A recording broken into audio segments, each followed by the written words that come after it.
Hi, welcome to Startup Saga. This is your host Sanjay Agarwal. Sorry, I'm sorry. नहीं, I'm sorry. दोबारा करते हैं. That's funny.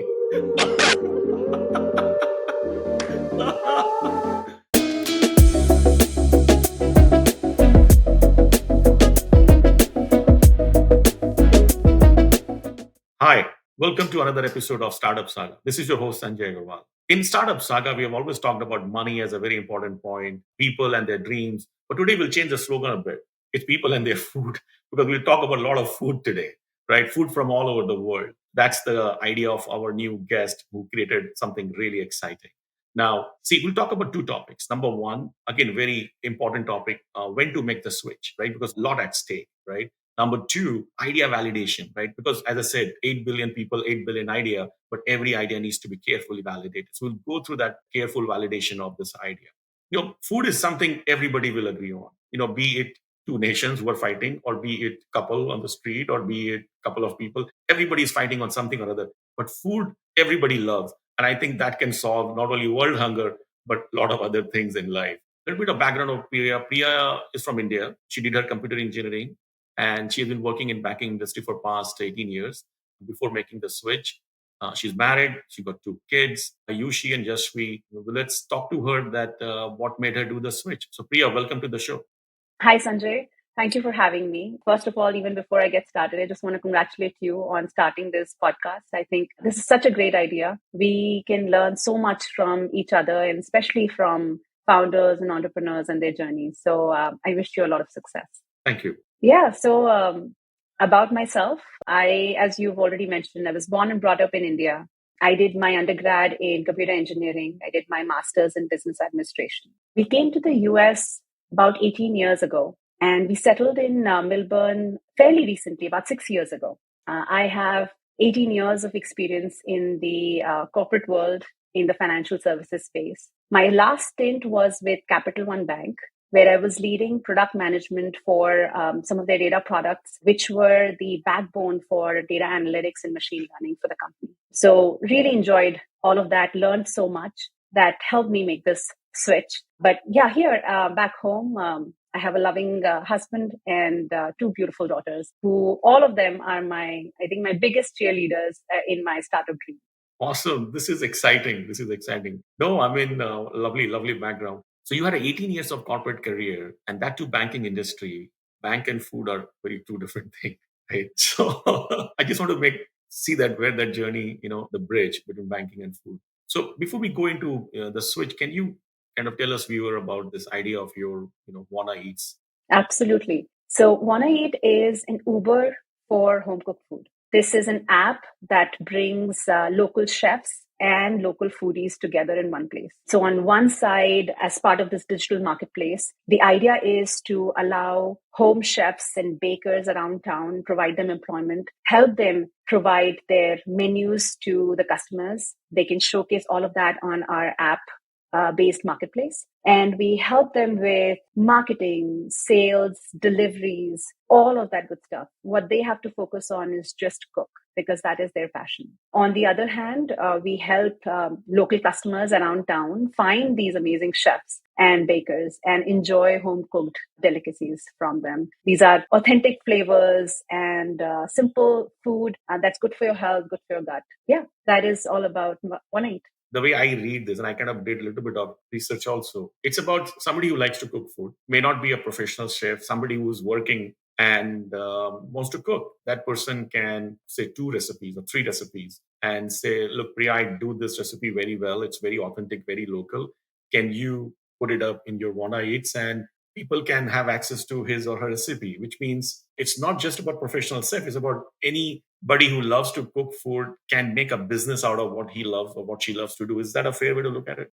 Yeah, absolutely. We have essentially a pyramid model wherein at the bottom of the rung are all these hobbyists who love to cook. We help them with the required certifications that they would need to operate in this space, but we help them guide through the entire journey and they can come in and they can start to share their dishes as small as two or three dishes to 20, 25, whatever you want. We provide utmost flexibility to I'm the thinking chefs about and my bakers. son. He loves to make good drinks, not alcohol based because it's still below 18. Again, just to summarize, Wana Eats is people can have access to local food, authentic food made at home. And do they need to order, like, what's the order time? Like is it one day or is it like immediate? 90% of the business is pre-orders. Pre-order means like what, one day turnaround time? Yes, it's a 1 day turnaround time or a couple of hours. So you had a long corporate career, 18 years, and after that, people usually peak. And then you made such a big decision to drop that career and jump into this idea of Wanna Eats, which sounds great. How did you prepare yourself for it? Like, is it an idea or is it something has been there with you for a long time? Sanjay, as you yourself said, I have a very long 18-year corporate career before I decided to jump into a startup. And, I had a fairly successful career. I had a well-paying job. I had a good title and also had an ability to make an impact in the company. But I've always deep in my heart wanted to do something bigger and have a bigger impact on the society and on the community. So that stayed with me for a really long time. But why food? Why want to eat? That switch and narrowing it to that problem statement actually is associated with my childhood and my dad. So I might take you back some memory lane here. I'm excited. Yeah. My dad is retired now, Okay. but he is an army veteran and he has served in some very senior ranks in the Indian government. Okay. So you can imagine it's a fairly demanding job. I lost my mom, unfortunately, at a very young age. But our dad decided to raise all three of us single handedly. So he truly balanced parental responsibilities while managing a demanding job. And I noticed that he would still make sure that we had home cooked food on the table. He took special care of us. And, if I had to draw parallels to our current life, how we bring work home and we work in the night, Sure. he would bring physical files home back then when we were in the analog world. Yeah. And he would still come sharp at 5 and make food for us and feed us and take care of us and tuck us in bed and then start working. I think he did a phenomenal job. And now, fast forward to when I'm in his shoes and I have a demanding job, a fledgling career. I am a mom and I want to do it all. I realize that it is very challenging. There are good days and then there are bad days. Yeah. And you really, even if you have some principles in life that you want to give, like simple food, authentic food to your children, you really are not able to strike that balance on some days. And I really hope that, I had more help in that. And what did my dad do back then? So that sort of narrowed in a little bit of that problem statement for me. And of course, switching from or moving from Virginia to New Jersey sort of amplified it a little bit in terms of the commute time and coming back home and just hoping for there was more help around. That was one. And then when I started to look around for help, I realized that this is a fairly untapped and unstructured market. There are a lot of mom and pop small businesses that are open, but it's so hard to find them and then leverage these local chefs and bakers to give you what you're looking for. So those were a couple of things that helped me make this switch and narrow down that this is an important problem to go solve. I didn't want to stop you. I was listening to you, and I have been speaking to so many founders, Priya, and I always wanted a very pointed answer. I think this one is an exception. This is not an idea. I think this is your life. I think this is your experience. Sometimes your life and your experience becomes an idea, and I think those are even more powerful than some ideas people come up with. So, no, I think this is big. It's pretty convincing. I wish you best of luck. I hope what your dad did for you and when you're doing for the community. I think all of them will be so happy to see you doing it. Thank you. No, so no, it makes sense. I think it's experience. It's your some kind of calling, I would say, and I think you have seen it. You have been through it. You know the in and out of it. You really wanted to do it. Now, my next question is that once you have this idea about people figuring out the work-life balance, the necessity of a good, healthy food on the table in the evening, how did you validate this idea? Because it's a long term, I'm sure. What is that you will share with viewers that you have this idea through your experiences, but this is how I validated this idea. How did you validate this idea? Sanjay, I think idea validation has to happen every step of the way. And how I did that was even before I jumped into the startup world, I did a lot of research. I did a lot of reading of research papers. In fact, I'll share a fun research that I came across from Harvard. Yeah. Any guesses on what percentage of people in the US love to cook? I'm not the one. Definitely, I'm out of it. So most of the people I know within my friend circle, I don't think even my wife likes to cook a lot, but she's a good cook. I hope she's not listening, but she's a good too. I would say 30-40% people loves to cook. Yeah, it's actually only 10% people who love to cook in the US. Really? Yes, 45% people hate to cook. Yeah, Okay. and 45% people just make do with it. Yeah. I know she does not like to cook, but I'll just keep it that way. I hope she doesn't watch this. But yeah, I think it was just so profound to even validate this problem statement that there are 10% people who love to cook and few of those might have the passion to, make this their career or just try to even sell that food. And on the Yeah. other hand, we have this 90% demographic that we could bring together in one place and create a marketplace so that they can meet. Only 10% people loves to cook. So I'll just do another fun fact out of it. I'm a finance guy, so I'm going to get some analysis out of it. So because if you are passionate about something, you make good out of it. So 1 out of 10 times, am I eating a good food? No, I'm just kidding. Well, we try to get those 10% people on 108. How about Okay, that? great. So that's one. So research is one way to validate the idea. What other things you kind of did to kind of went through this journey? So once I narrowed down on this problem statement, I did a lot of customer research, spoke to a lot of customers, a lot of chefs, really avid buyers of food as to what drives them and what kind of experience they want to see. What are the pain points that they go through? Just because, as I said, it's a very unstructured market right now. So, how do they even go about finding and then making a buying decision? So, it was actually very profound to talk to these customers, then show them some low fidelity wireframes, high fidelity wireframes, and just truly bring the solution that they wanted to see. You actually went through some industry workaround to really understand the customer and the vendor side of the story. Correct. Yeah, spoke to a lot of people, and then while we were getting the technology together, I also figured out that there is a huge operational part to this, Of food tech course. that I'm building. And I wanted to run through the entire value chain. So, in a very scrappy, hustler kind of way, I partnered with a local chef Okay. and I offered her that I would love to see the entire process through. So, customers place orders, and I physically did deliveries for about 2 to 3 weeks for that chef myself. So, did the whole consolidation of orders. First, of course, looking at her posting her dishes, all the orders coming in, how did she consolidate them?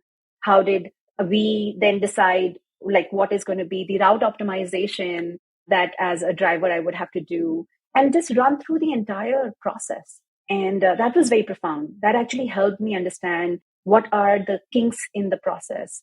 Okay. What is it that is that are failure points and what is the type of team I have to put together. So there was just a lot of learnings that I got in just running this entire process in a scrappy way. Like we call it prototype, you kind of actually played out the whole process, like actually went through yourself. That's interesting. So you said research, you said industry insight, you spoke to people like customer, vendor, you got a lot of inputs from them, then you actually did it yourself before you can actually jump into it. That's very profound, interesting.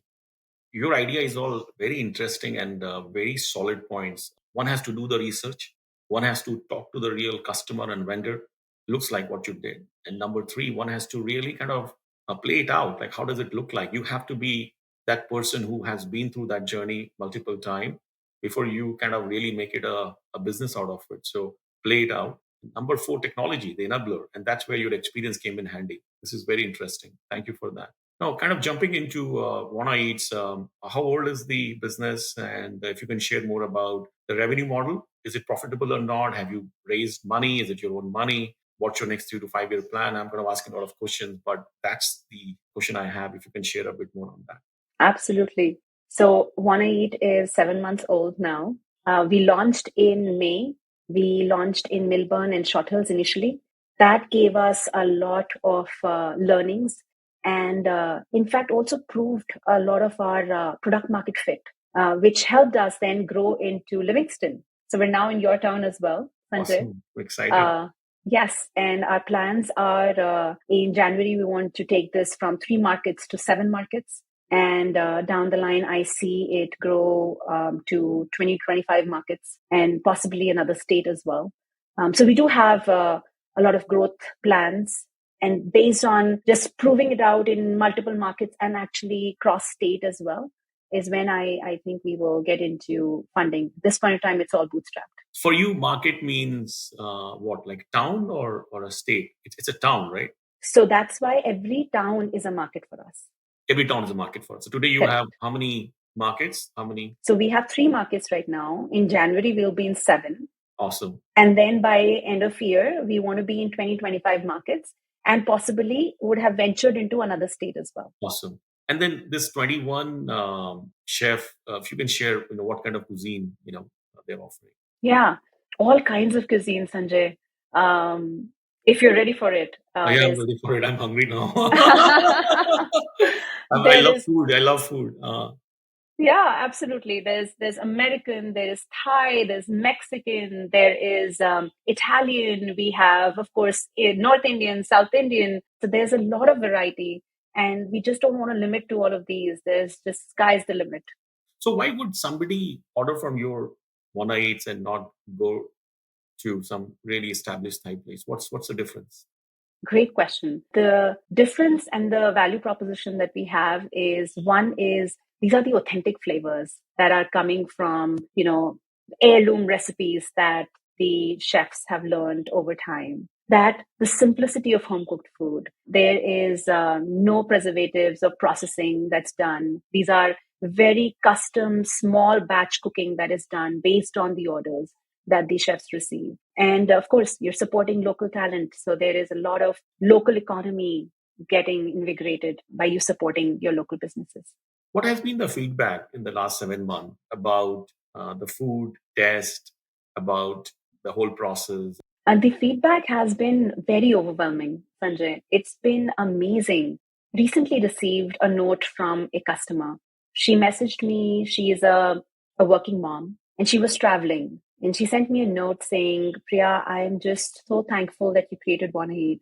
This is the first time I'm on work travel guilt free because I'm ordering home cooked food for my kids and I know they will get it in my absence. I love that, guilt free. Yeah. It's just so amazing that when you see the impact that One Eat is making in people's lives. There's, another story which still gives me goosebumps. A spouse of a chef reached out to me and he said that I am so happy that my wife joined One Eat. I always used to worry, what would happen to her if something bad happened to me. And I'm so glad that now I know she will be able to sustain herself. And oh my gosh, till date, when I tell this story, I still have goosebumps Goosebumps. because it is so profound on both sides of the Both coin. sides. Yeah. For the chefs, for the customers, my purpose of creating Wanna Eat, which is to improve lives, just gets reinforced each time that I talk to customers. You were talking about idea validation. I still to date, every week, chalk out one day when I go do deliveries myself, few deliveries for that day, because that is my opportunity to connect with chefs and with customers and understand how things are going. And they are just everyone's just loving it. So it validates what you're doing, and in the highs and the low days, it sort of reinforces the fact that there's a bigger purpose to Wanna Eat. So I've heard about gluten free. I think this is, you can say that it's gluten free, it's guilt free. It's guilt free because you see, people have ordered the food, so there will be food on the table, even if somebody's traveling. And look, that person, that goosebump story you talked about, it's very, very interesting. It starts small, but it has seems like huge opportunity. It can scale big. Yes, from a growth standpoint, there is so much potential in this idea. We currently have two verticals open, which are the daily meals and we have catering. But the interesting part is there is so much more that we can grow into. There are subscription models that we could do. We are also thinking about how to support our chefs in their supply chain, in the raw material that they acquire, and so on and so forth. There are customer behavior where customers currently are getting daily meals. But what if they are in that category where they don't mind cooking? It's just that they don't like the prep work. We could help them with the prep work and create meal kits for them. So there's just so much opportunity out there. Got it. We're just at the tip of the iceberg right now. So now from a fundraising perspective, like, do you really, like, when do you see yourself? Like maybe in a couple of years, you want to go external and seek some funding? Yeah, my idea is that we are right now in 3 markets, want to get to 7 eventually. By end of 2024, we see ourselves in 2025 markets. I think that that would be a time when this is not just proven in few markets, but we see the scalability of the solution is when I think we would like to go for funding. Got it. Now, there's no point talking about exit right now because it's too new. It's 7 month old. But if I have to guess, like you, as I said, this is not an idea for you. This is an experience for you. Maybe you will keep it. You will keep the business for long. Looks like because it's so much close to your heart. It is. It is very close to my heart. You were right in saying that I haven't really thought about exit. Just because I see the impact that this company is creating for both the chefs and the customers, that I every day wake up charged up that, hey, what is it that we can do for our customers and our chefs today? So, yeah, not right now. No, I think we learned a lot. Thanks, Priya. So we learned about your personal journey. We learned about why you made the switch, which is very different than what I have seen in the past with other founders. Number three, we learned about idea validation, which makes a lot of sense. Something new came out, the new points came out, and then opportunities within your whole ecosystem of supply chain and data analytics. And it's a global idea, not just few towns or few markets. You have just begun. Anything else you want to share with budding entrepreneurs? Something which they should consider while switching or while idea validation? Any other points you want to share with them? I would say there are two things that I have learned and has come handy for me. One of them is be very clear on your purpose. The way, I have this purpose of improving lives of the community. I think that holds me in good stead in the good days and also in the bad days, because then it all seems worth it. And it helps you make the right decisions when you are on the fork in the road. So I think be clear on the purpose. And the second I would say is the prize is in the learning. So always be a hustler, because I think that you should invest a lot of time in learning about the customer psyche, learning about, what were your preconceived notions. And now that you've done it, you can learn from, oh, this was different, or yeah, we hit the nail in the head. But until and unless you try it, you will never be able to figure out whether it was a great idea or not. So always be a hustler. Don't wrap yourself too much into the success or the failure, but the prize is truly in the learning. Thanks a lot. I'll tell you a small story from my side. I was telling my mother that would you like to eat the food from the neighbor because she think they make good food. And I said, would you like? And she said, look, they never invited us.